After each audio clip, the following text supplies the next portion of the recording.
Boa noite a todos, queridos irmãos, amigos.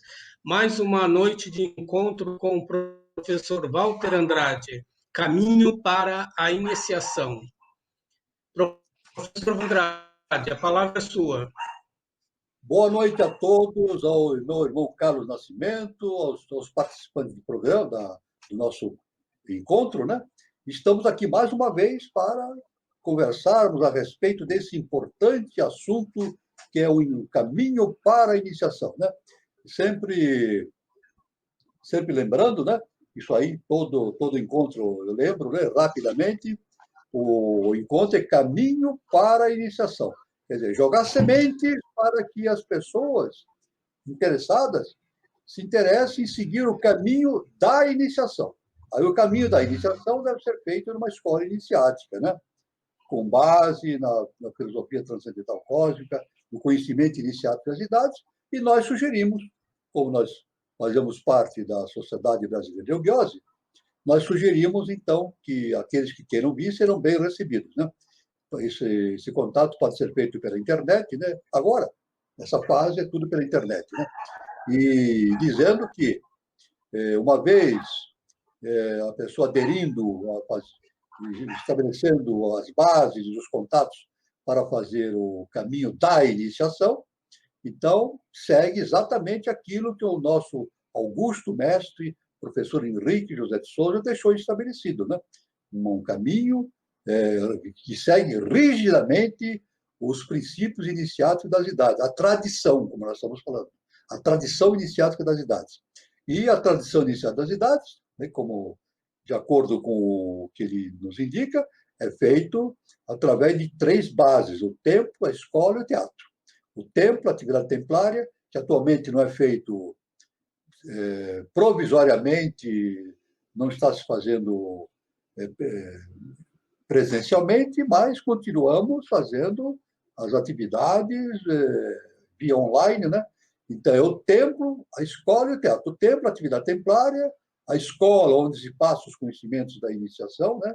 A base, e o teatro é o estímulo e os meios para que a pessoa exerça no plano objetivo, na sociedade, junto à sua família, seus amigos, sua empresa, etc., ou através da internet também, a ação de difundir esses conhecimentos iniciáticos, que é de fundamental importância para o futuro da humanidade. Futuro e o presente, né? Para o presente da humanidade e o futuro da humanidade, né?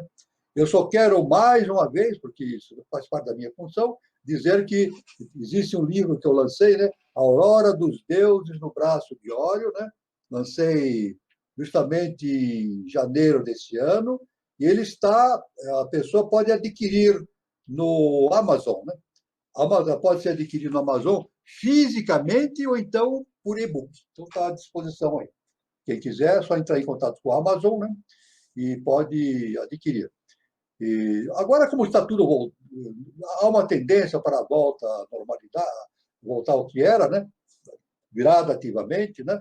E a própria editora que editou o livro está voltando à atividade, né? Então, evidentemente, já na semana que vem vou entrar em contato e, com certeza, eles vão disponibilizar novamente o processo de fornecimento de livros fisicamente. Eu quero dizer também, lembrar novamente, né, que todos esses vídeos das lives estão disponíveis no YouTube, perfeito? Ou no Facebook. Entra no Facebook, entra lá, canal 3005, tá todos esses vídeos do Encontro com a Iniciação, assim como todos os outros vídeos que são produzidos pelo canal 3005. E, em específico, no meu caso, eu tenho um canal chamado Filosofia Transcendental Cósmica. Todos os vídeos estão disponíveis lá. Não só esses, como outros vídeos também, correspondentes à iniciação. É isso? São sementes para o processo iniciático, né? São quase 60 vídeos, né? Então, estão lá. É só colocar no YouTube, no busca, no YouTube, colocar, pode pôr meu nome completo, Walter Teixeira de Andrade, não é isso? E vai aparecer assim, Filosofia Transcendental Cósmica. Aí é só acessar os vídeos e pronto, está tudo feito. Muito bem, estamos aqui com o nosso irmão Carlos Nascimento, é um prazer estar novamente com o irmão, né? E vamos, evidentemente, continuar aqui o nosso processo de abordagem justamente desse assunto extraordinário que é tradição e revelação, né? Estamos seguindo esse caminho, né? Nós podemos dizer que entre as muitas e gigantescas obras que ficaram na face do globo, depois de profundamente veladas, ou seja, destituídas de suas chaves mestras, pode-se apontar algumas como as de Lao Tse, um grande pensador, né? Da antiguidade China, e predecessor de Confúcio, também chinês, da antiguidade chinesa. Né? E Lao Tse escreveu 930 livros, olha que coisa extraordinária, né? Sobre ética e religião. E 70 tratados de magia. Olha que trabalho extraordinário, né? Os pesquisadores europeus já confessaram que o texto do Tao Te Ching, que é a obra dele, Lao Tse, o coração da doutrina do laotesiana, ou de Lao Tse, e a escritura sagrada do Tao Te, é um mundo impenetrável, e que todo mundo chama do sésamo, né? O abre sésamo, não é isso? Conforme o mito, né? O abre sésamo das portas que conduz para a iniciação, e dos comentários exegéticos. Não é isso? Devemos dizer que exegese significa o processo de entendimento, né? Entendimento das coisas ocultas, né? Transcendentais, né? Então, exegese, né? Para traduzir a obra de Lao Tse, é isso? Um erudito muito famoso chamado Stanislaw Julien teve de recorrer a mais de 60 comentaristas, o mais antigo dos quais procedia do ano 163 a.C. Então, houve realmente, durante o século XIX, uma grande corrida dos intelectuais da Europa em direção do Oriente. É isso? Então, eles começaram a pesquisar, né, os Vedas, os Upanishads, Mahabharata, e começou a se desvendar uma série de assuntos muito importantes, né, a partir do século XIX. Os comentários, porém, que esses intelectuais falam, têm manuseado, estão muito longe de ser os legítimos documentos ocultos, mas simples textos que servem para despistar intencionalmente as pessoas, considerando-os como inocentes jardins da infância, para as mentes dos profanos. Então, existe esse fato também, né? Porque tem muitos médicos que dão um despiste, né? Despistam esse conhecimento para que não caia, para que esse conhecimento profundo, iniciático, transcendental, não caia na mão dos profanos. E profanos, segundo Ginas, os iniciados, os guardiães de sempre da ciência integral, são todos aqueles que não conquistaram por seus próprios esforços os requisitos morais e intelectuais exigidos dos que ousam querer levantar uma ponta do véu de Ísis, ou o véu do mistério cósmico que enlaça os homens e os astros e todos os formidáveis segredos que palpitam sensíveis no grande seio máter, a natureza. Então, é claro que para a pessoa entrar nesses conhecimentos é necessário um mínimo de desenvolvimento interior. Não é somente intelectual, cultural, não é só cultural, mas de conhecimento interno. Porque somente o fator cultural não é capaz, a cultura profana, não é capaz de desvendar esses mistérios ocultos. É necessário haver um grande processo de transformação interna, né? Então, esse é o grande desafio para os intelectuais, para esse conhecimento, né? A mesma providencial censura, é isso, que limitou esses conhecimentos para os profanos, né? Remarcou os 5 Kings e os 4 Shu de Confúcio, são obras de Confúcio, né? As escrituras caldaicas, de onde nasceu a nossa Bíblia, os 1028 hinos, mantras, combinações mágicas de sons que envolvem segredos cabalísticos ou visíveis hinos, diziam do Rig Veda, é isso? Da chave também perdida, citando também os 325 volumes do Kamper e do Tamper, escritos pelos budistas do norte. Também isso é muito importante, essa grande quantidade de documentos, né? Esse quantidade de documentos é o cânone sagrado dessas obras, que atinge 84 mil tratados budistas, veja só, quase todos, isto é, os principais, também perdidos pelos europeus. E o misterioso livro de Dizian, isso aí é muito importante. O livro cume, por excelência, outra obra que desafia os maiores criptógrafos ocidentais da filosofia oculta. As importantes ruínas literárias do Egito e da Ásia Central, como os volumes atribuídos a Thoth Hermes, e os Puranas hindus. O livro do número caldeu e até o Pentateuco. Olha só, isso. Os documentos de incalculável valor que repousam nas entranhas das 23 cidades sepultadas no Tirchen da área tibetana, lá no Tibete, né? Deserto da Mongólia também, né? Então, nós temos uma quantidade enorme de documentos à disposição. E citamos aqui os livros de Dizian.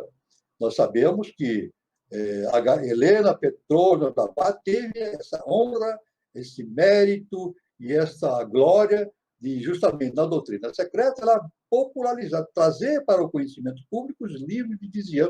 Isso é uma coisa muito importante, esse fato, né?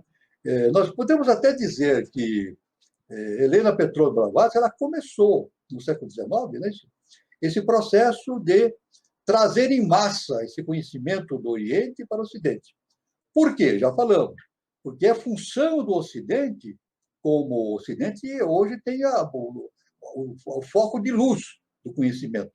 O Ocidente tem a finalidade e a responsabilidade de jogar esse conhecimento para frente. E é claro que os intelectuais do Ocidente têm essa missão de traduzir, interpretar de maneira adequada todos esses conhecimentos importantes, né? Eu devo citar também, isso também faz parte dessa questão da sabedoria inicial das idades, né?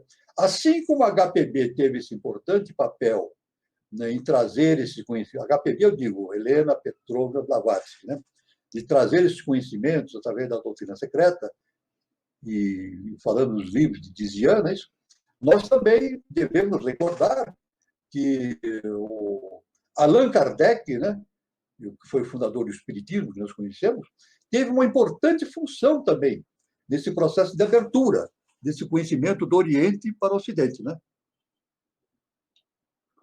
Eu só queria dizer, fazer um comentário aqui muito pertinente ao assunto, que justamente naquela época que Kardec estava vivendo, né, Allan Kardec, Leon Hippolyte Denisard Ribeiro, né, o nome dele,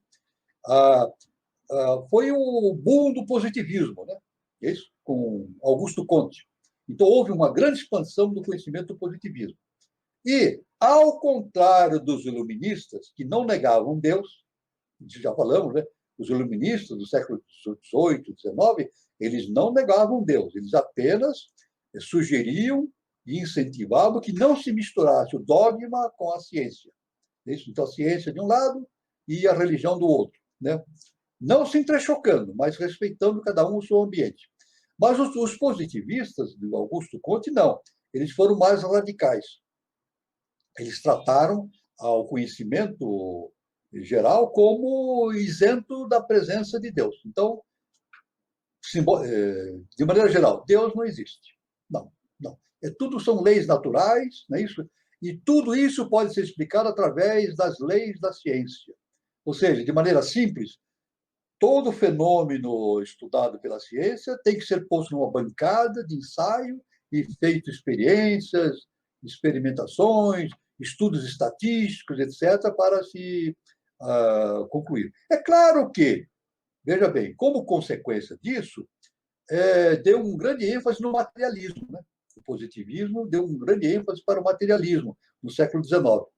Então, eu estava falando do Allan Kardec, o Allan Kardec, que foi fundador do Espiritismo, um pouco antes de Blavatsky, ele teve essa função de dar esse choque na humanidade. E ele deu. Ele começou a trazer as revelações do além extrafísicas, né, dizendo. Então, foi dada uma mensagem para a humanidade: olha, não existe somente a parte física, existem seres que vivem nos mundos hiperfísicos. É isso? Então, ficou certo a mediunidade, que existem consciências fora do campo físico, né? Isso foi realmente um choque para a humanidade, né? A humanidade que eu digo ocidental, não oriental, do Ocidente, que estava mergulhado no materialismo do kantiano, né, do positivismo. Então, isso foi a parte inicial, o choque inicial, Allan Kardec. Depois, na sequência natural das coisas, vem HPB, Helena Petrovna Blavatsky. Então, aí ela traz aquele conhecimento fantástico do Oriente, escreve Doutrina Secreta, Isis sem Véu e outros tantos livros, né, que abrem um horizonte extraordinário para a humanidade. Humanidade agora capitaneada pelo Ocidente, né, que tem dizemos, né, que tem essa função de levar o mundo para o seu destino evolutivo de uma nova civilização.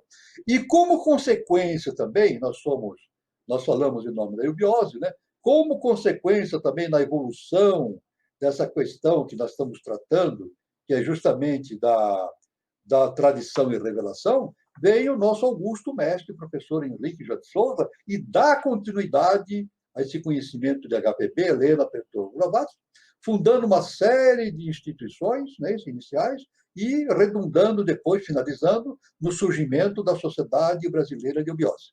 Só que com um foco muito interessante. O nosso mestre diz, para todos aqueles que pretendem seguir a eubiose, o nosso mestre, o professor Henrique José de Souza, ele afirma o seguinte: eubiose é teosofia posta em prática. Então, ele dá a prática da coisa. A evolução das raças, o surgimento de uma nova civilização, e o Ocidente como foco fundamental da luz do Ocidente, e, fundamentalmente, o papel do Brasil como patrimônio da Ordem do Cristo nesse processo de surgimento de uma nova civilização. Né? Então, como início, eu só quero, antes, passando a palavra para o Carlos, eu só queria fazer apenas uma observação.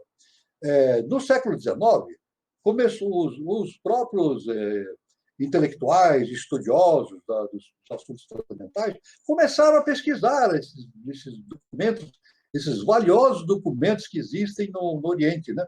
E, inicialmente, eles classificavam esses documentos como simples hinos de rituais, de ritualísticas, etc. Mas depois foram percebendo que não são somente hinos, têm conhecimentos profundos a respeito de ciência, de filosofia, de coisas transcendentais que estão embutidos. É claro, na forma simbólica de hinos. Mas, então, é necessário o quê? Como o nosso mestre diz, é necessário fazer uma leitura por trás daquela maia que existe simbólica, né? Para termos o conhecimento profundo das coisas. Então, veja bem o que aconteceu no século XIX. Uma revolução no conhecimento da humanidade, focado no Ocidente, através da vinda desses conhecimentos do Oriente para o Ocidente, e transformando o Ocidente a luz que brilha no mundo em direção da nova civilização. Então, essas primeiras palavras que eu estou falando, para continuar o nosso assunto, e eu passo aqui para o nosso irmão Carlos Nascimento, que ele tem um conhecimento muito grande a respeito do assunto, para ele fazer alguns seus comentários a respeito, para a gente ir continuando. Carlos, meu irmão Carlos Nascimento, a sua palavra, por favor, por obséquio. Professor Walter de Andrade, o senhor falou tanta coisa, muito interessante, muito importante. Começando por Allan Kardec, e o Brasil é um país adorável, né? Tudo se germina aqui, né? Allan Kardec está mais no Brasil do que na França, né? Acho que na França nem sabem quem é Allan Kardec. Mas eu acho que a grande importância do espiritismo é a gente poder ter contato com uma outra dimensão, a gente começar a ter entendimento disso, né? Mas é sempre bom, importante a gente saber, né, dos poderes psíquicos, né? A gente precisa ter um equilíbrio do ego muito importante, né? Porque para se trabalhar tudo isso, a gente tem que ter uma mentalidade altruísta, né? O próprio Cristo não podia fazer milagres assim, de qualquer modo, né? Então, é um trabalho muito complicado, mas é um trabalho que a humanidade do futuro vai ter que ter dentro e vai ter que ter iniciação nisso também. E o interessante são todos esses registros, né, do Oriente sendo trazido para o Ocidente, né? É que nem a tocha olímpica, né, que vem circulando. Então, a luz do Oriente indo para a luz para o Ocidente. Então, a gente tem que ter realmente esse resgate, né, de toda essa tradição de conhecimento e tudo mais, para a gente poder finalizar o processo do Oriente e iniciar o processo aqui no Ocidente. E a Helena Blavatsky fez isso com uma maestria, né? E pena mesmo as pessoas que estavam em volta dela, né? Não conseguiram perceber, né, toda essa grandiosidade. Mesmo porque eu acredito que as pessoas só acreditam em milagres, né, professor Walter? E ela não é uma Exato, milagreira, né? Ela veio exatamente. trazer conhecimento. Ela veio trazer conhecimento, né? Então Exatamente. era essa a missão dela e era esse o papel dela, mas as pessoas acho que acreditam em milagre, acreditam em magia, então que é uma coisa diferente. Mas esses poderes psíquicos, a gente tem que entender que o bem reside no mal e o mal reside no bem. Então a Perfeito. gente tem que estar na sintonia de bondade para a gente poder estar trabalhando tudo isso. Mas tudo isso é fascinante. É, eu só quero fazer, como o nosso irmão falou uma coisa muito importante, que ele diz que o espiritismo hoje, na França, não existe mais, e não existe mais mesmo. Acabou. É um fenômeno, eu quero mostrar para os irmãos, um fenômeno que ocorre no Brasil. O Brasil tem esse perfil, essa ligação com a espiritualidade, não é verdade? O espiritismo deixou de ser francês e veio para o Brasil, nem nos Estados Unidos também. Tanto que a Federação Espírita Brasileira comprou a quem de direito na França o direito dos livros de Allan Kardec. Foram trazidos de posse do espiritismo brasileiro, né? Então, hoje o espiritismo existe no Brasil. Não tem na França, nos Estados Unidos, é uma coisa muito pequena. Não só isso. Não só isso. A Rosa Cruz também, isso é um fato importante. A Rosa Cruz, né, originária da São José da Califórnia, e isso é uma informação importante. A maior quantidade de templos existentes no mundo é no Brasil, templos Rosa Cruzes. Então a gente vê que o Brasil tem essa tendência para o místico, né, para o espiritual, né? E aqui vinham as coisas vinham de maneira muito célere, né? Citando somente a Rosa Cruz e o Espiritismo, né? É claro que isso é importante, esse estudo. No início, o Espiritismo veio como um baque na humanidade, né? E eu quero dizer que Allan Kardec tinha o suporte dos mundos internos. Olha, existem mundos internos no México chamados Chichen Itza. Chichen Itza. Ele tinha apoio desse centro iniciático do México. Tinha seres que vinham e davam. Quer dizer, ele não fez por acaso. Ele foi obra da lei, do eterno, né? Justamente para jogar esses assuntos. É claro que no início, veja bem, isso a gente estuda no caminho para a iniciação e depois no caminho da iniciação também. No início, o espiritismo ele virou uma brincadeira, não do Kardec, mas das pessoas, né? As pessoas tinham os copos girantes, né? Eles punham a mão nos copos, e os copos iam girando, e de letra em letra ia formando frases, etc. Né? E tornou-se na Europa uma brincadeira dos salões da alta sociedade, né? Eles ficavam brincando disso, né? Mas é uma brincadeira que, apesar de brincadeira, começou a chamar a atenção de que existiam coisas transcendentais. É claro que depois o Kardec codificou o espiritismo direitinho, e está da forma como existe, né? Um grande movimento espírita, né? E serviu de base para o surgimento, foi o início para o surgimento de HPB. E a HPB, Helena Pedro Blavatsky, veio e trouxe, ela foi veículo que trouxe esse conhecimento de uma forma fantástica do Oriente, né? Que se espalhou, né? Pelo mundo, né? E trazendo esses conhecimentos dos escritos muito antigos, védicos, né? Instâncias de Dizian e assim por diante, né? E uma sequência de livros também ela chama de Isis Sem Véu, né? São 6, se não me engano, são 6 volumes, né? É uma publicação fantástica de HPB, né? Então, tudo isso indica, não acontece por acaso, né? Então, existe aqui o processo, nós estamos falando da tradição e da revelação. Então, existe um processo em que a lei traz a tradição para o conhecimento da humanidade. Na verdade, joga o conhecimento. Olha, existe uma tradição. Então, isso começa a circular e as pessoas que têm capacidade de autoconhecimento começam a analisar e se aprofundar nesses assuntos. Inclusive escrevendo livros também, né? Traduzindo, dando interpretações e assim por diante, né? Isso é muito importante. Agora, a par disso, nós dissemos que a tradição se preocupa com o passado, né? O passado iniciático. E as revelações estão ligadas com o futuro. Então, aí o nosso mestre entra, é isso? O nosso mestre é fundamental, o nosso querido professor Henrique de Souza, é fundamental o trabalho dele justamente no capítulo da revelação.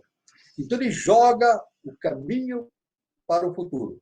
Ele traz todo, quem vier fazer o curso na Eubiose, vai conhecer todo o caminho que o nosso mestre estuda e nos ensina através do surgimento das raças, dos diversos movimentos evolutivos da humanidade, o momento atual e o momento futuro, através de revelações. Então, ele nos aponta caminhos. O quê? Do futuro. Caminho do futuro. É isso? E sempre lembrando que esses seres, normalmente, nós já falamos alguma coisa e relembrando, esses seres que trazem revelações, eles não são do presente, nós são do futuro. São seres do futuro.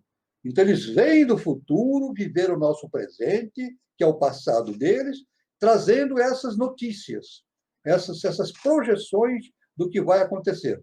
É claro que o ser humano tem que, evidentemente, traduzir isso numa linguagem humana, é isso? Mas humana, mas não profana. Não profana. Uma linguagem humana compatível com a tradição.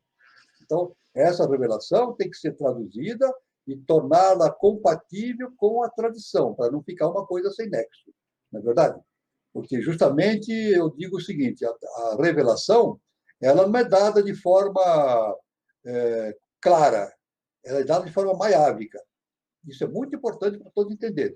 A revelação não é dada de forma clara, é dada de forma maiábica. Então, quem está estudando uma revelação, a exemplo das revelações do professor Henrique de Souza, tem que observar a revelação, estudar a natureza dela, o enfoque que ela refere, o contexto atual e ver o que está por trás daquilo.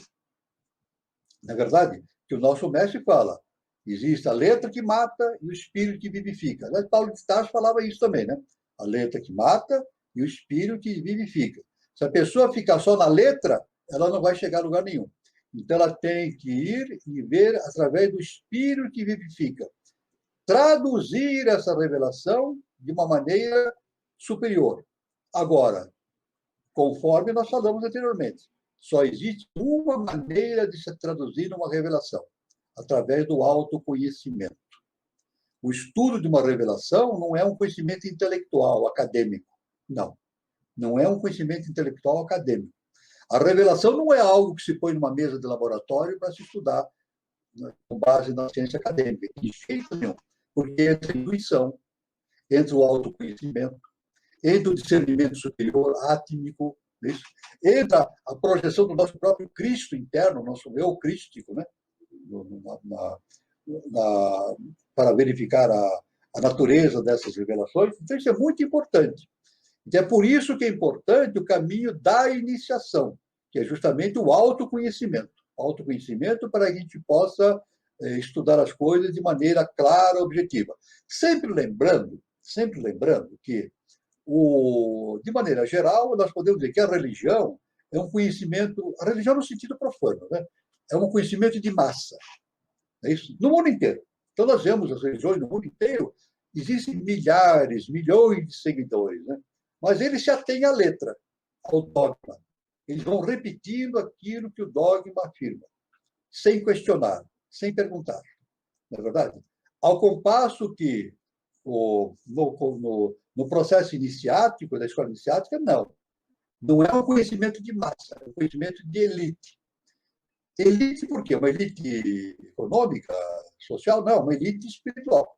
É necessário que a pessoa entenda a si mesmo, se projete para dentro de si mesmo, através do autoconhecimento, para poder entender aquilo que está escrito nas revelações, de maneira clara, objetiva. Então, não é um conhecimento de massa.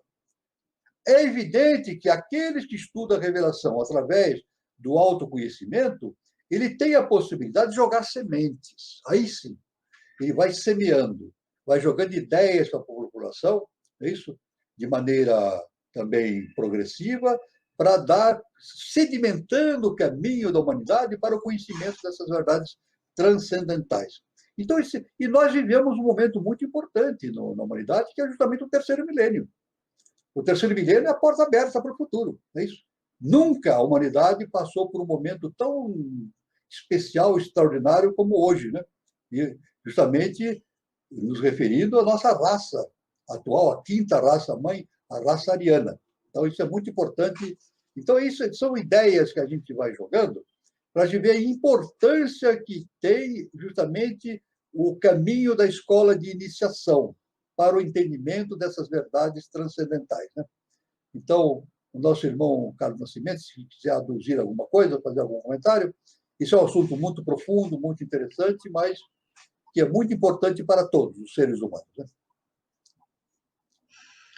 Então, entrando no assunto revelação, eu vejo o professor como um profeta, né? Se a gente for ver aqueles profetas que tinham na Bíblia, né, no Antigo Testamento, que já transcrevia o que ia acontecer no futuro, eu acredito que no futuro a humanidade vai ver o professor Henrique José de Souza como um grande profeta, né? Porque ele vem trazer para a gente as diretrizes do futuro. E o interessante é que ele escreve de uma maneira que parece que é uma codificação, parece que você vai transformando a sua mente, você vai é um processo, a própria leitura da carta revelação já é um processo iniciático. A gente se prepara, né, através dos graus e tudo mais, mas quando a gente tem acesso a toda essa informação, tá? Que não importa em que ordem que você vai começar a ler todas essas revelações. O importante é que se comece a ler, porque você já vai fazendo um trabalho iniciático dentro de você mesmo. A tua mente parece que já vai se ajustando, se adaptando. É uma dinâmica muito importante, muito interessante. E como o professor Walter de Andrade disse, todos aqueles que têm o dom de poder interpretar tudo isso, tem que ser um grande semeador. A gente tem que estar semeando de uma maneira que a humanidade consiga compreender, né, e poder também estar auxiliando nesse processo de novo ciclo. Exatamente. O que o meu irmão Carlos falou uma coisa muito importante, e eu vou citar uma coisa muito importante a respeito das revelações do nosso mestre, né, nosso augusto mestre, professor Henrique José de Souza. É como o nosso irmão Carlos falou, as revelações não são lineares, não é uma linha. Porque no conhecimento acadêmico, nós temos um início, um meio e um fim. Na verdade, a gente não pode estudar uma coisa para diante sem estudar os fundamentos, é isso? Mas segue uma linha de raciocínio. Na revelação é um pouco diferente, porque não segue um caminho acadêmico, um caminho intuitivo, um caminho intuitivo. Então, e mais do que importante, o caminho da iniciação não é linear, ele é helicoidal, ele segue uma hélice, assim, ele vai circulando e vai subindo helicoidal. Isso é um conhecimento muito importante também para aqueles que vão entrar para a escola de iniciação. Então, o que acontece? Existem os graus, não é isso? Então a pessoa vai circulando, circula no primeiro grau, depois circula no terceiro grau, É como a HPB fala, aqueles que já estudaram HPB, das rondas, né? Das rondas. Existem 7, o sistema evolutivo são 7 rondas, não é isso? Então, passa-se sobre os mesmos aspectos, mas sempre num degrau superior. Então, no grau de iniciação é assim. A gente passa num grau, depois, no outro grau, passa num nível superior. São graus sucessivos de aprofundamento. Os assuntos são os mesmos, só que estudados em profundidades diferentes, com maior profundidade. Então, a revelação ela não é linear. Porque o conhecimento superior ele não é linear. É isso. O conhecimento intelectual nosso é linear. É isso. É por isso que nós temos um passado, um presente e um futuro. E o conhecimento superior está fora do tempo e do espaço. É claro. Só isso já nos leva a esse entendimento. Está fora do tempo e do espaço. Mas uma coisa muito importante nas revelações do nosso mestre é que o mestre, agora, uma experiência minha, por exemplo, que através de tantos anos que venho estudando o nosso mestre, né, não existe aquela relação entre mestre e discípulo do acreditar no mestre. Não existe isso. Não é verdade? Não existe isso. Na religião, existe esse dogma, né? O chefe religioso fala uma coisa e os seguidores aceitam aquilo e vão repetindo o dogma. Isso é assim daquele jeito. E não pode contradizer, não pode contradizer. Não é verdade? Porque se algum membro de uma religião contradiz a palavra do pregador, ele é considerado um herege, é considerado um fora da lei divina e até instrumento do demônio, não é verdade? Na iniciação, não, é diferente. Olha só que interessante, falando sobre tradição e revelação. Na revelação, o ato de estudar revelações é um ato construtivo. É um ato construtivo, é isso? Então, eu digo assim, eu dou um exemplo. O nosso professor Henrique José de Souza. Vocês vão me perguntar para mim, você acredita nele? Não é questão de acreditar. Não é questão de acreditar como se fosse um, um chefe um chefe religioso. Né? Eu vou acreditar porque ele é o chefe, né? É o meu chefe. Não é assim. Não. A credibilidade do nosso mestre, para mim, se dá pela coerência. Tudo que ele fala é coerente. Olha, veja só, e todos os grandes mestres se notabilizam por esse fato. O nosso mestre, veja bem, ensinou durante 63 anos. Veja bem que interessante. Eu nunca vi, e nenhum outro irmão que segue o caminho do mestre conseguiu ver um momento em que ele se de contradição, um momento de contradição. E o povo fala, né? A gente sabe disso, que a mentira tem perna curta. É isso? A pessoa mente aqui, mas ela não consegue mentir sempre da mesma forma. Ela vai mentir de maneira diferente mais para diante, e as duas mentiras não se encaixam, não é assim? É o processo da investigação criminal, é assim, não é verdade? A justiça não faz isso? Vai investigando os, as pessoas, as testemunhas, etc., vai somando os fatos e vai verificando aquilo que é verdadeiro e é mentira. É verdade? Então, a mentira tem perna curta.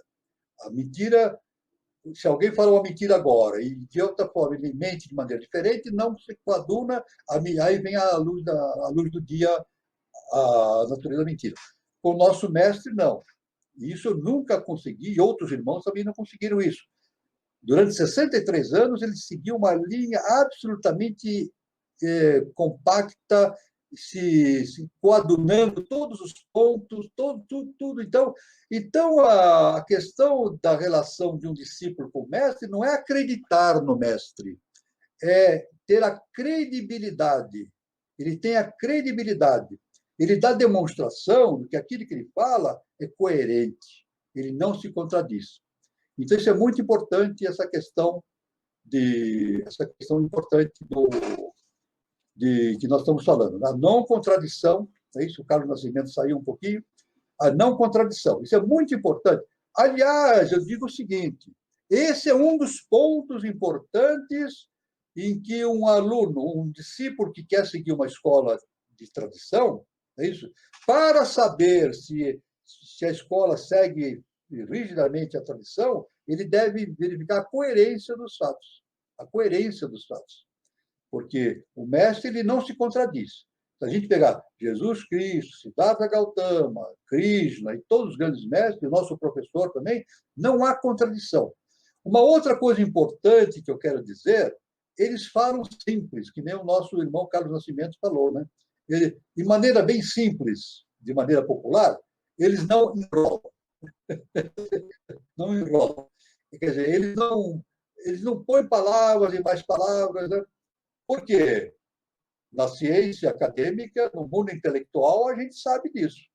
É isso? Através da iniciação, nós podemos ter uma pessoa muito culta, doutorado, tem vários títulos de doutoração, que escreveu 60 livros sobre 40, 30, 40, 50 livros, 60 livros, e não disse nada.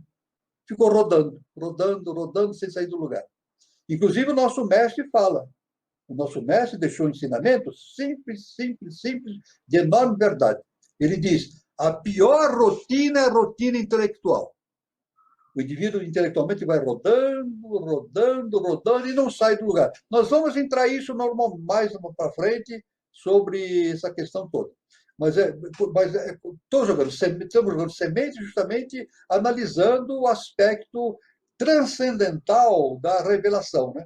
Da revelação e especificamente dada pelo nosso mestre e tantos outros mestres, né? Que são dados de maneira simples, compacta, objetiva, e agora é preciso autoconhecimento para poder entender o que os mestres dizem, né? Nosso mestre, o nosso querido irmão Carlos Nascimento, para suas considerações, se tiver, por favor.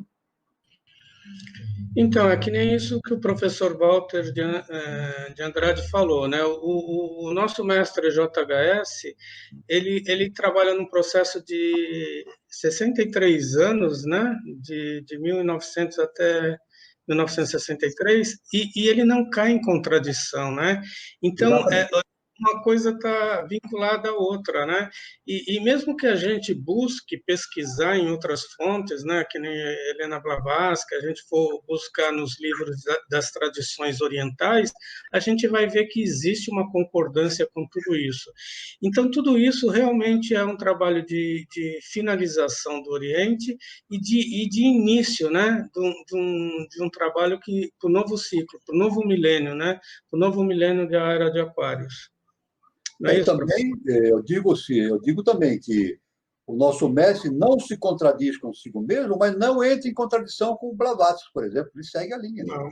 É como se tivesse a lei é justa e perfeita. Então, aquele conhecimento não tem alteração, ele segue e segue também o caminho do ensinamento de Siddhartha Gautama e outros mestres anteriores. Então, a tradição ela é rígida, ela tem uma linha perfeita de desenvolvimento. Isso é muito importante, né?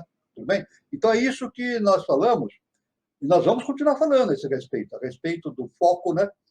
Entre essa comparação entre a tradição e a revelação. Isso é muito importante para o processo de iniciação, né?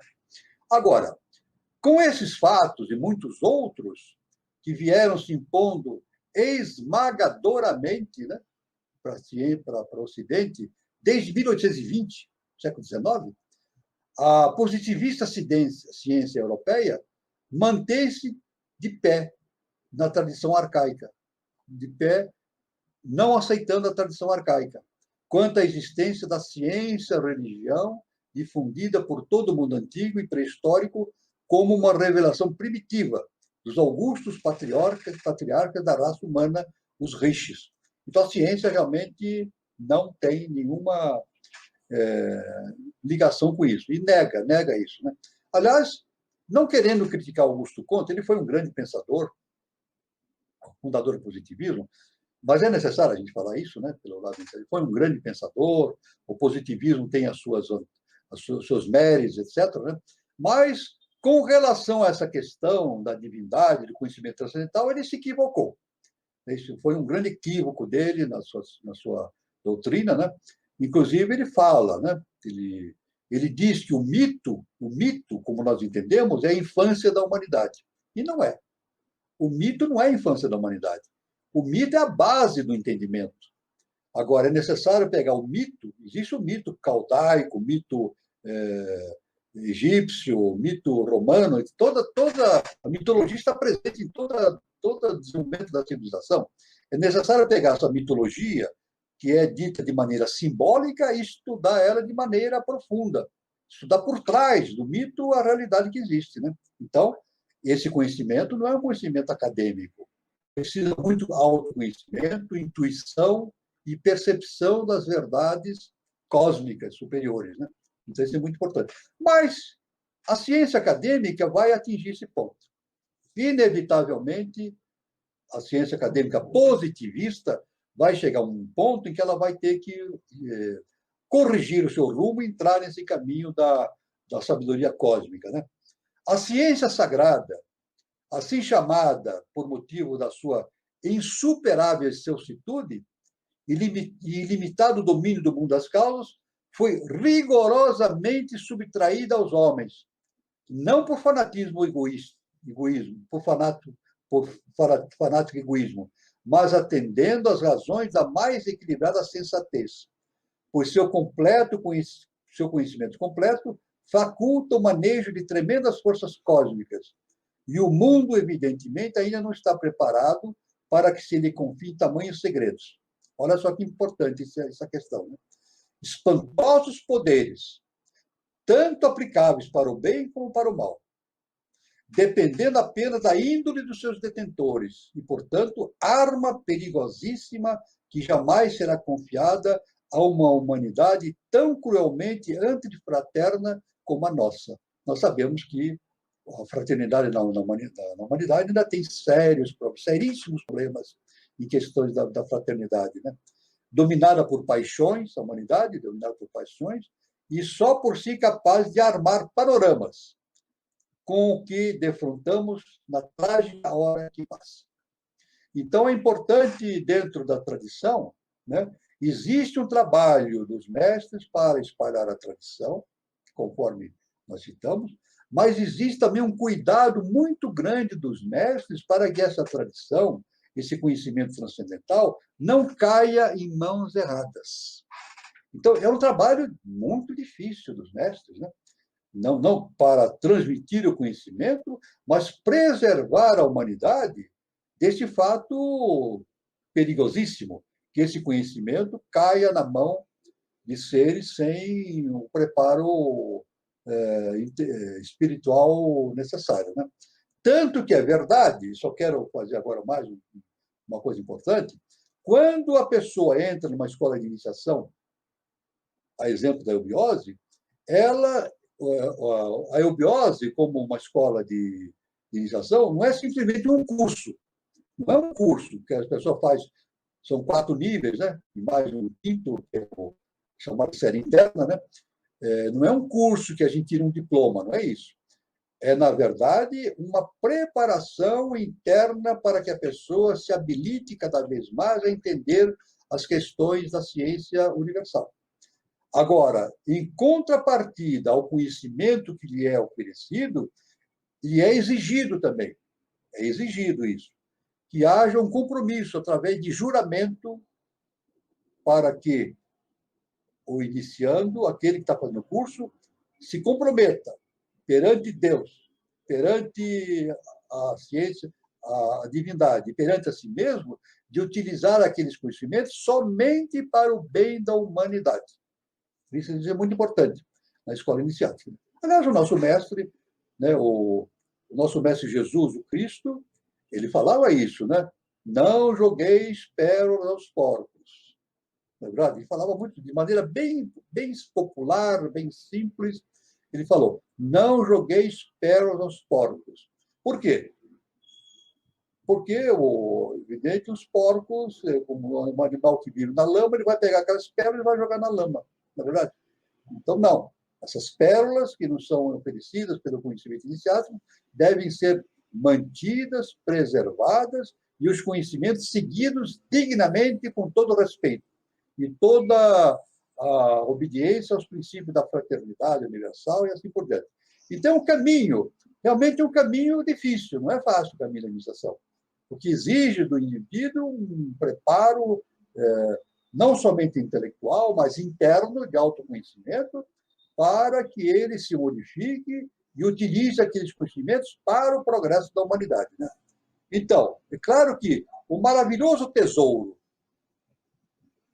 perdido de outrora reaparece sempre que no mundo se patenteia um maior desenvolvimento intelectual a par de uma melhor e efetiva compreensão fraterna entre os homens. O verdadeiro culto do espírito, refletido no cultivo real dos bons costumes, traduzido na forma indiscutível do amor, um respeito espontâneo às leis da natureza, às leis sábias da natureza. Então, isso é muito importante, né? É muito importante que haja este controle da semeadura das sementes, para que essas sementes não sejam utilizadas de forma errada pela humanidade, né? Mas para o prejuízo da própria humanidade, né? Então, isso são a base do conhecimento iniciático, que é muito importante para o entendimento de como se desenvolve na prática esse processo de expansão do conhecimento, né, e das possibilidades do ser humano. Maior ainda, nós podemos dizer, que já foi dito aqui, através da leitura, através da apresentação desse texto, né, porque na medida em que o indivíduo vai se iniciando, ele vai se autoconhecendo, forças internas nele vão se desenvolvendo. É isso? Magia. Ele vai se tornando um sujeito potencialmente com muita influência. A sua palavra torna-se muito forte, muito expressiva, né? Então, isso aí é muito importante, ele torna-se um condutor de pessoas, né? Isso é muito importante para que ele não utilize esses conhecimentos para o mal da humanidade, porque isso aí realmente vai ser ruim para ele. Se ele utilizar esse conhecimento em detrimento da humanidade, ele vai ter que responder por um karma e vai fazer mal aos seus semelhantes, né? Então, é um caminho bastante que nós devemos ter bastante cuidado ao trilharmos esse caminho da iniciação, para que a gente siga exatamente aquilo que nós sempre seguimos, né? Trabalharmos pela obra do eterno na face da terra. Então, é um caminho muito importante, de muita responsabilidade e que exige de nós uma atenção plena para todo esse conhecimento, né? Para toda essa questão. Nosso irmão, se quiser fazer seus comentários, por favor. Então, é isso mesmo, né? Não importa se você é peregrino, se você está seguindo o caminho da iniciação, é que nem eu disse no começo, né? O mal está no bem, o bem está no mal. Então, o importante, eu acho que diante de tudo isso que o professor Walter falou, é que mesmo em lugares onde deveria se praticar o bem, a gente vê que o desejo das pessoas falou mais alto, né? O ego falou mais alto, e isso coloca, às vezes, o trabalho todo a perder, né? Quantos impérios não decaíram por causa disso, né? Então, eu acho que o importante é a gente ter em mente, né? Que nem Jesus falou, né? Sobre o aprendiz. O importante, não importa se você é aprendiz, o importante é você conseguir ouvir a voz da sua consciência interior. O que é isso? Intuição. Eu acho que quando a gente desenvolve um estado de consciência, paralelo a isso, a gente tem que estar desenvolvendo a nossa intuição. Eu acho que a intuição ela vai sobrepor aos nossos desejos, aos nossos vícios. Então, eu acho que a gente tem que começar a desenvolver o estado de consciência e também desenvolver a nossa intuição, que é essa voz interior que o próprio Cristo nos disse. Não é isso, professor Walter? É verdade. Isso é muito importante que o nosso irmão falou, desenvolver a intuição. Porque nós estamos agora na raça ariana, é isso, a quinta raça mãe, estamos desenvolvendo o mental superior. O mental superior, né? Que é traduzido por uma visão superior da mente, né? De maneira sintética, o mental sintético, né?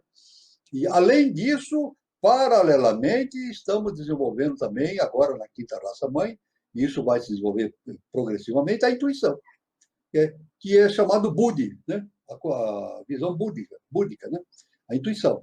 E é claro que o próximo passo que a ciência vai dar, já falamos que a ciência positivista vai avançar, vai dar passos no sentido do entendimento das leis universais, isso é inevitável que vai acontecer. É importante que se desenvolva também a intuição. A intuição. É claro que a intuição no mundo acadêmico é rejeitada. Ninguém pode. Se uma pessoa for defender uma tese, uma tese de doutorado, e tem lá 10 doutores para julgar a tese de doutoramento, e o doutorando falar, intuitivamente eu consegui chegar à seguinte conclusão: ele está fora da universidade, está fora. É isso, ele vai levar 0 de todo mundo, nota 0 na sua defesa, porque a intuição não pode ser usada. tem que ser usada a razão, o intelecto. Né? Então, mas, na verdade, esse é um ponto fundamental, o desenvolvimento da capacidade interior do indivíduo entender as coisas, não pelas palavras, pelo raciocínio, pela lógica, mas pela intuição. Não é isso? Aliás, Einstein, nós já vamos falar novamente dele a esse respeito, Einstein, num determinado momento, ele falou, mais importante do que o conhecimento, não é isso? É a imaginação. Ele só não falou intuição porque ia pegar muito mal no mundo acadêmico, né? Einstein falando de intuição seria muito mal. Então, ele, em vez de falar intuição, ele falou imaginação. E, realmente, Einstein, ele foi um grande matemático, foi um grande pensador, um grande físico, indiscutivelmente foi. Mas, muito mais do que isso, ele tinha uma intuição fora do normal.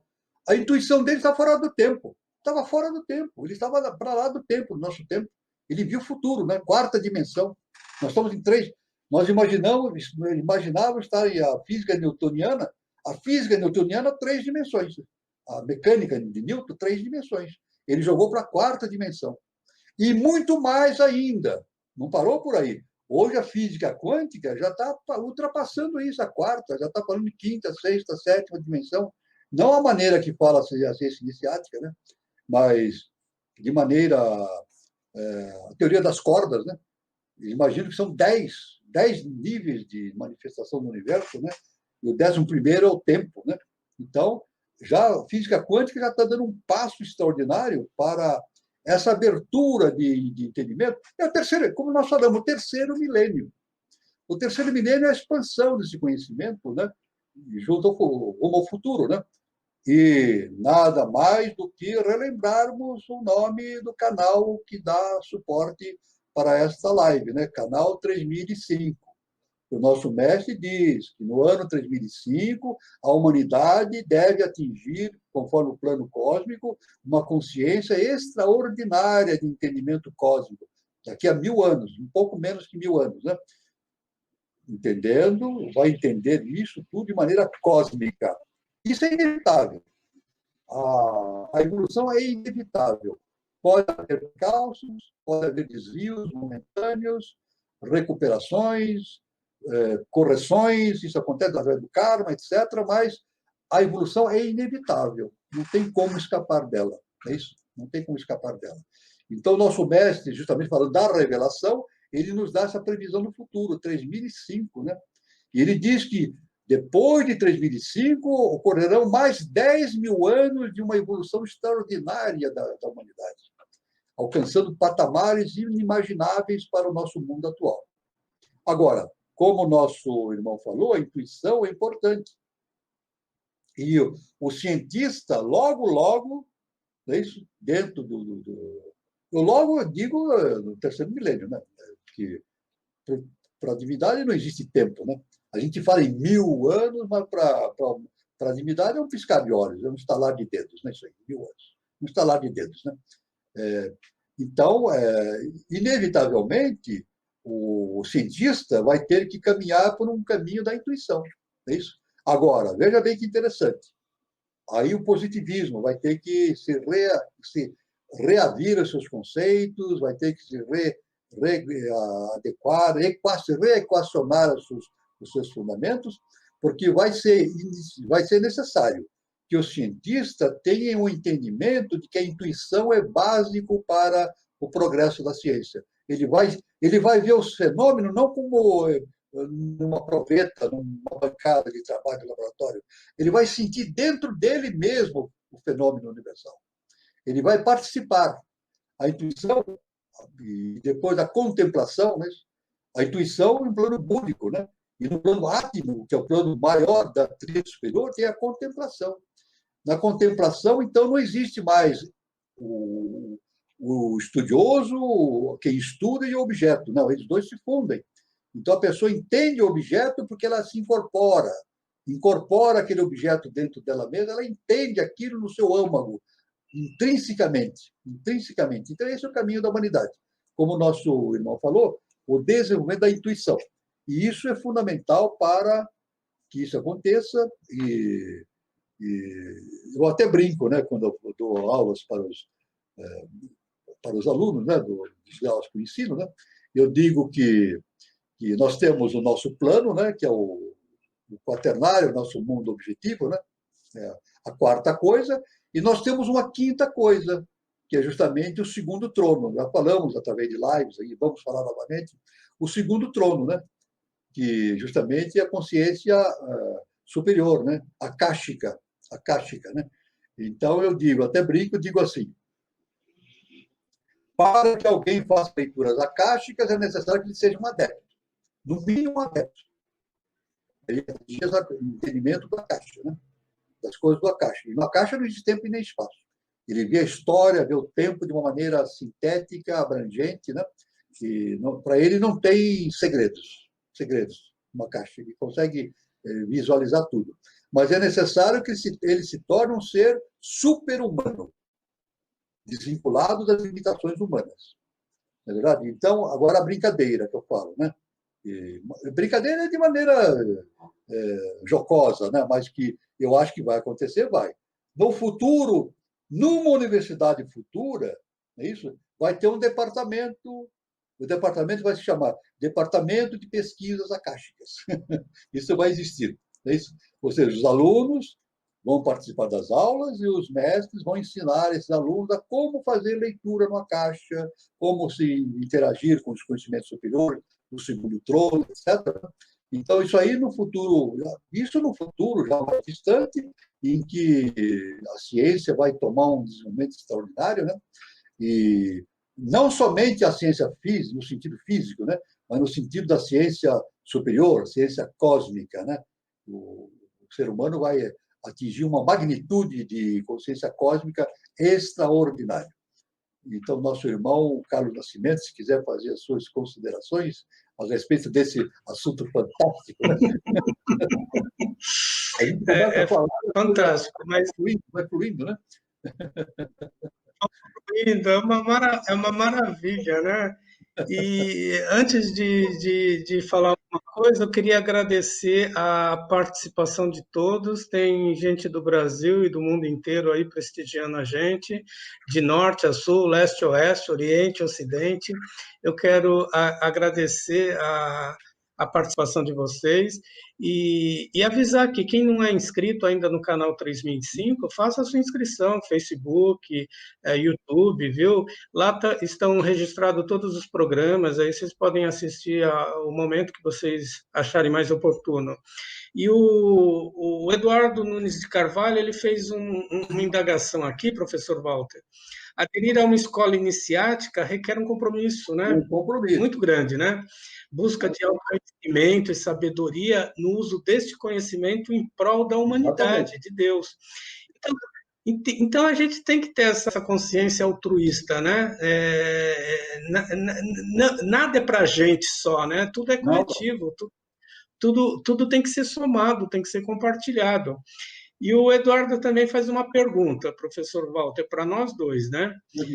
Quem desenvolve novas tecnologias deve empenhar similar consciência holística? E ele complementa, afinal, a ciência está em vias de criar coisas invasivas, despuritivas e de ética polêmica. Realmente, né, professor? É o que a gente falou, né? Se não tiver um estado de consciência, a coisa pode realmente entrar por um caminho não muito bom. Mas a consciência holística, ela abrange todo esse conhecimento do qual a gente está falando, né? Exatamente, conhecimento holístico. Aliás, a gente vê até na medicina, né? A Isso. medicina encara hoje o ser humano como um ser holístico. E isso aí não é da nossa medicina, isso vem do Oriente, né? Todas as técnicas que nós vemos que vêm do Oriente, né, chegaram no Ocidente, né? Eu não vou citar o nome delas aqui, porque seria uma lista muito grande, né? Mas sempre dá essa visão holística, né? O tratamento nos pés, os pés está ligado com todo o corpo, as mãos, etc., né? A acupuntura também, são técnicas holísticas, né? E realmente nós temos que, cada vez mais, nos empenhar nessa visão global do ser humano, né? O global que eu digo não é simplesmente do globo terrestre, não. Global eu digo cosmicamente falando, é isso? Nós somos integrados no panorama cósmico. E isso não pode ser rompido. Se nós rompemos isso, nós criamos problemas kármicos, né? Então, essa é a questão da ciência. A ciência realmente, por vezes, ou não por vezes, frequentemente, ela cria mecanismos invasivos, realmente, invasivos, e que, por vezes, acabam prejudicando a humanidade, né? Causando sérios... Bom, a gente sabe, né? Explosões atômicas e outras coisas bárbaras que acontecem, né? Que nunca deveriam ter sido... Não estou dizendo que não se estude a física atômica, mas não com sentido bélico, né? Aliás, há tempos atrás diziam que existe eu não vou citar o nome da potência, né? Que uma determinada potência no mundo tinha bombas atômicas suficientes para destruir o mundo 50 vezes. Pelo amor de Deus, né? Tinha potência bélica atômica suficiente para destruir o mundo 50 vezes. Não basta uma vez só, né? Não basta, tem potencial para 50 vezes. Quer dizer, isso aí realmente é um desvio do sentido humanístico da ciência, né? A ciência tem que, cada vez mais no terceiro milênio, ela tem que ser orientada não para fins egoísticos, para fins fraternos, fins da fraternidade, né? E isso aí realmente só um caminho indica, só um caminho possibilita a utilização da ciência de forma holística e fraterna. É o autoconhecimento, né? É o sinal de que tudo deve ser para o bem da humanidade. É por isso que na escola iniciática, em toda a escola iniciática, né? Eu não estou citando só a eubiose, né? A eubiose, a maçonaria, a Rosa Cruz e todas as outras, né? É necessário um compromisso, um juramento, na verdade. A pessoa entra e tem que jurar que vai seguir direitinho o seu curso e vai utilizar aquele conhecimento somente para benefício da humanidade, não de forma egoística. E é um juramento que ela não faz perante a divindade, ela faz perante si mesma, a sua consciência. Isso é importante. O juramento ela faz diante de si mesma. Mas isso a gente pode entender já pelo conhecimento iniciático. Jesus falou, vós sois deuses, nós temos um Deus dentro de nós. Deus está dentro de nós. Nós somos deuses esquecidos, nós somos Deus, somos divinos. Então, quando a gente presta um juramento iniciático, a gente presta juramento diante daquele Deus que existe em nós. Isso é uma coisa muito séria, uma responsabilidade muito grande. E infringir esse juramento prestado gera um karma violento para a pessoa, né? A pessoa pode fazer o que quiser, tem livre-arbítrio, mas ela tem que responder por os seus atos, né? Mas eu só queria citar que no Antigo Egito isso já era levado a sério, inclusive nas profissões. Um arquiteto, por exemplo, quando ia se submeter ao aprendizado com o mestre, né? Ele tinha que prestar juramento a esse mestre de arquitetura, né? Para que iria utilizar o conhecimento somente para o bem da humanidade. Era uma prática no Egito, né? Dentro da linha iniciática egípcia, né? E outros tantos, né? E aí surge até no Ocidente os monges construtores, né? Que construíam as grandes catedrais com símbolos iniciáticos, né? Nos vitrais, nas colunas, etc., né? Isso tudo são seres que têm um compromisso muito grande com a lei, com a lei universal e assim por diante. Então, realmente, como o nosso irmão Eduardo falou, será realmente necessário que a ciência entre por esse caminho de compromisso com a humanidade. Além disso, eu só quero fazer mais um comentário antes de passar para o nosso irmão Carlos Nascimento. A nossa universidade, ela tem uma limitação muito grande. Ela dá uma formação acadêmica, mas ela não transforma ninguém. Não transforma ninguém. Ou seja, o indivíduo... Eu estou falando didática para o terceiro milênio. Eu estou falando a respeito de didática para o terceiro milênio. Quando o indivíduo entra na universidade, ele entra e sai do mesmo jeito. E pode sair até pior.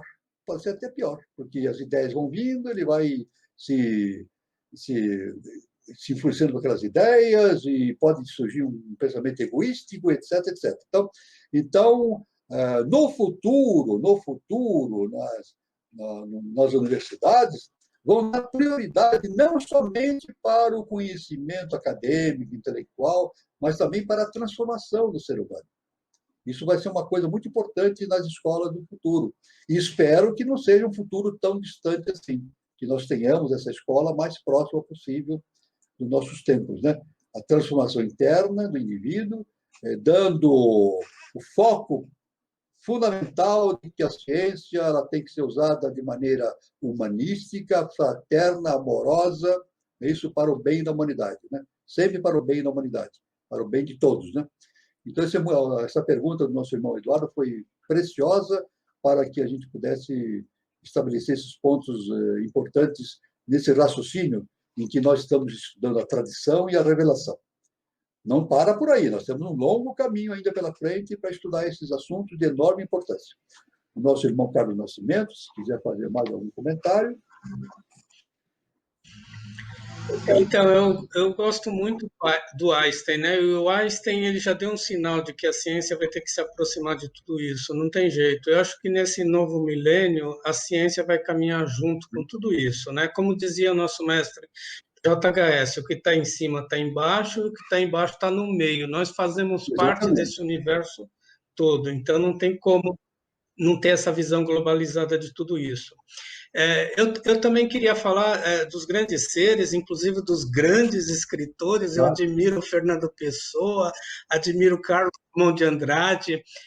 Quero mandar um beijo para minha amiga Maria Souza, que no seu blog colocou um artigo sobre Guimarães Rosa, que está belíssimo. Eu adoro Guimarães Rosa. E eu quero que o professor Walter fala sobre Mário Quintana e as borboletas. Infelizmente, deu um branco na vez passada, né? O Mário Quintana, um grande ser, né? Eu admiro muito o Mário Quintana. Então, ele tem ele realmente tem uma alma iniciática. Tinha, né? Tem. Ele não morreu, está vivo. Né? Ninguém morre, né? Aliás, o professor fala, a morte é a maior das mentiras. É isso? Não, aliás, o Paulo de Tarso falava isso, a morte é a maior das mentiras, a vida é eterna. Né? Então, o Mário Quintana é um ser de enorme capacidade intelectual também, mas de enorme capacidade intuitiva, né? E ele deixou escrito, né, como eu falei na reunião passada, uma coisa fantástica. Ele falou: não adianta correr atrás das borboletas. Nós devemos cuidar do nosso jardim para que as borboletas venham ao nosso jardim. É uma coisa fantástica, né? Então não adianta correr atrás das borboletas. Nós temos que cuidar do jardim, deixa o jardim bem bonitinho, as flores bem cuidadas, os canteiros, e as borboletas vêm sugar o seu mel, né? Então, isso significa o quê? O jardim é a nossa consciência interna, não é verdade? Então, nós tratando bem a nossa consciência interna, fazendo evolução, os mestres aparecem. Agora, eu quero fazer mais uma observação, numa visão, já que estamos aí no caminho para a iniciação, existe uma afirmação iniciática, né? Isso aí todos já conhecem, em algum momento alguém já ouviu, mas na escola iniciática se fala com bastante ênfase, né? Disse o seguinte: quando o discípulo está pronto, o mestre aparece. É isso? É assim. Então, a pessoa pode imaginar assim, quando ele está pronto, o mestre aparece. Mas não é bem assim, né? Se a gente for analisar profundamente, tem um sentido muito mais profundo. O sentido mais profundo, iniciático, é esse. Quando o discípulo está pronto, ele consegue ver o mestre. Porque o mestre está sempre do nosso lado. Os mestres estão sempre do nosso lado. A lei nos protege. Então, os mestres estão sempre ao nosso lado. Os mestres esperam o quê? Esperam que a gente evolua a nossa consciência para entrar em contato conosco. É isso? Então, tanto que eu posso até fazer uma afirmação bastante interessante, né? Uma pessoa pode viver ao lado do mestre a vida inteira e não perceber o mestre. Pode acontecer isso.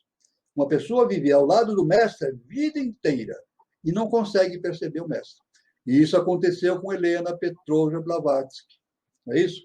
Blavatsky foi perseguida pelos seus próprios discípulos. Por quê? Porque eles não enxergaram o mestre. Era uma mestra. Eles tinham seguido apenas de maneira intelectual e egoística, né? E depois se viraram contra ela, começaram a perseguir. Então, viveram ao lado da mestra e não conseguiram entender o mestre. A mesma coisa com Jesus o Cristo, né? Não é isso? A maioria tinha o mestre na sua frente, mas não conseguiam ver o mestre. Somente alguns conseguiram ver o mestre. E assim é uma regra básica para todos. Somente alguns conseguem perceber o mestre porque estão preparados para isso. Já desenvolveram uma capacidade interna intuitiva de autoconhecimento para perceber a presença do mestre. Então, isso é muito importante no caminho da iniciação. Regra básica: os mestres estão sempre ao nosso redor. Agora, por que ao nosso redor? Eles estão vibratoriamente ao nosso redor. Tudo é uma coisa só. É isso. Nós estamos mergulhados num panorama cósmico que não existe distância, tempo nem espaço. Agora, no momento que nós passamos a vibrar de acordo com a vibração dos mestres, imediatamente essa afinidade, essa interação ocorre. Aí começamos a receber intuições, receber mensagens, mesmo que intuitivas, a gente nem percebe, às vezes, que essa intuição, mas ela vem. Então, Mário Quintana, palmas para Mário Quintana, esse grande escritor que merece todo o nosso respeito. Aliás, eu devo dizer o seguinte, olha, eu vou contar uma história que eu não estou inventando essa história. Não estou fazendo crítica também, apenas estou comentando. Ele tentou entrar na Academia Brasileira de Letras 3 vezes. Não foi aceito. A Academia Brasileira de Letras tentou 3 vezes, não foi aceito. Isso criou uma consternação pública, né? Mário Quintana, 3 vezes, e outros que entraram não tinham o nível dele. Esse é o problema. O problema, eu não vou citar nomes, né? Pessoas que foram aceitas na Academia Brasileira de Letras não tinham o nível do Mário Quintana, eram inferiores, infinitamente inferiores ao Mário Quintana. Então, aí, 3 vezes. Na 4ª vez, isso faz parte da história, eu li essa história. Na 4ª vez, a Academia Brasileira de Letras mandou uma mensagem para o Mário Quintana dizendo que eles iriam aceitar. Se ele se candidatasse, eles iriam aceitar a presença dele. Daí o Mário Quintana respondeu que ele não tinha mais interesse em entrar na Academia Brasileira de Letras. Então, isso é uma coisa humana, né? Isso é tudo a vaidade humana, né? O egoísmo, a vaidade, isso tudo vira pó. Essa vaidade, esse egoísmo vira pó, poeira. Agora, o pensamento superior, fraterno, egoístico, amoroso, não. É eterno. Palmas para Mário Quintana, nosso grande Mário Quintana. Eu adoro Mário Quintana. Ele não entrou na Academia Brasileira de Letras, mas entrou no meu coração. Entrou na nossa academia interna. Exatamente. Professor, estamos caminhando para a finalização. Antes de finalizar, eu quero realmente agradecer do fundo do meu coração a participação de todos vocês aí que estão prestigiando a gente e ressalto faça sua inscrição no canal 3005, aí vocês vão ter todos os arquivos da live lá à disposição. É só se inscrever, ou pelo Facebook, ou pelo YouTube. E eu queria também anunciar que a nossa roda de conversa no dia 15 de setembro, agora, terça-feira, está com um tema muito legal, mitos emocionais. Eu quero mandar um grande beijo para minhas 2 lindinhas, Claudinha Guimarães e Daniela Troncoso. Um beijo para Sucesso para vocês, eu vou prestigiar, vai ser com muita gratidão que eu vou compartilhar esse momento com vocês. Um beijão e sucesso. 2 irmãs maravilhosas que merecem toda a nossa atenção. Vai ser um encontro maravilhoso. Eu vou assistir com toda a atenção, não vou piscar os olhos. Assistir essa live vai ser maravilhosa. Então, vai ser maravilhoso. Estamos chegando ao final, né? Isso. Eu quero me despedir de todos.